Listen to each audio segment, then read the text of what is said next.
ஞாயிற்றுக்கிழமை 22ஆம் தேதி நம்ம திருநெல்வேலியில் ஒரு மாபெரும் அரசியல் எழுச்சி மாநாடு வச்சிருக்கோம்.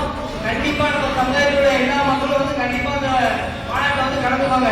நம்ம உரிமைகளை மீட்கணும் அப்படிங்கிறதுக்காண்டி நம்ம அந்த கூட்டம் வந்திருக்கோம். கண்டிப்பா அந்த மாநாட்டில் வந்து கலந்துக்கணும்.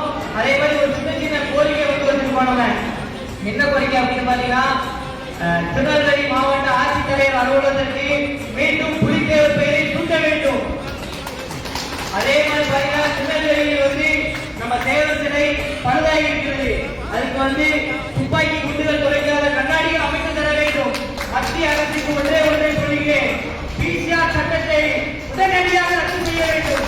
நம் இளைஞர்கள் படிக்கும் காலத்திலே பிசிஆர் சட்டத்தால் பாதிக்கப்பட்டு பல பேர் படிக்க முடியாமல் பின்தங்கி கொண்டிருக்கிறார்கள்.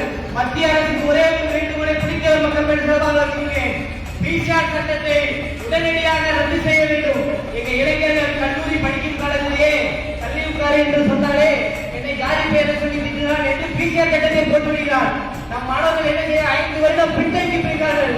அதனால நம்ம இளைஞர்கள் தாய்மார் எல்லாருமே சொல்லுங்க, படித்தால் மட்டுமே அடுத்த கட்டத்துக்கு நகர முடியும். ரவுடிசம் என்பது எல்லாம் வேஸ்ட். படிச்சா மட்டும்தான் அடுத்த கட்டத்துக்கு போகணும். இளைஞர்களுக்கு ஒன்றே ஒன்று சொல்கிறேன், குடிப்பழக்கத்துக்கு யாரும் அடிமையாகிறார்கள். அடிமையாகிறேன் இன்னும் 10 வருடம் 15 வருடம் பின்தங்கி போயிருவோம். வெங்கடாஜவர் மாமன்னர் புலித்தேவர் அவர்கள் வெள்ளக்காரன் கோட்டை சீவரை உடைக்கும் போது தன் மார்பை காட்டி அடக்கி வைத்தவர்.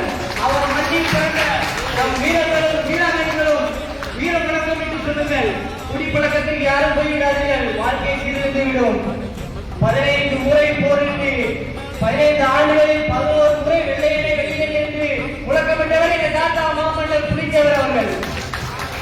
ஆமா, அவர் மண்ணில் பிறந்த நாமல் வீரம் விவேகமாக இருக்க வேண்டும், புத்திக்கு வேலை கொடுக்க வேண்டும்.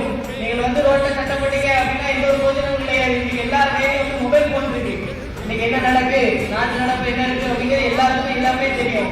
ஏன்னா பச்சை பிள்ளைல இருந்து 55 வரைக்கும் எல்லாமே மொபைல் போன் பாக்கீங்க. மொபைல் போன்ல ஒவ்வொன்றையும் தெளிவா பாருங்க. நம்ம பெண் பிள்ளைகளை பத்திரமாக பார்த்து சொல்லுங்கள். ஆமா, நம்ம பெண் பிள்ளைகளை ஒவ்வொரு நேரமும் சொல்லி வளர்க்கணும். சும்மா வெளியே போற கவனமா வரணும், ஒரு ஆள் பேசணும் நம்ம சொல்லணும் அப்படிங்கிறது தாய் தாப்பா நீங்க தான் கவனமா பார்த்துக்கிடணும். நம் பெண் பிள்ளைகளை வசிப்பதற்காண்டி ஒரு கும்பல் சுத்தி கொண்டிருக்கிறது. அதையிடம் இன்னைக்கும் அகப்பட்ட கூடாது.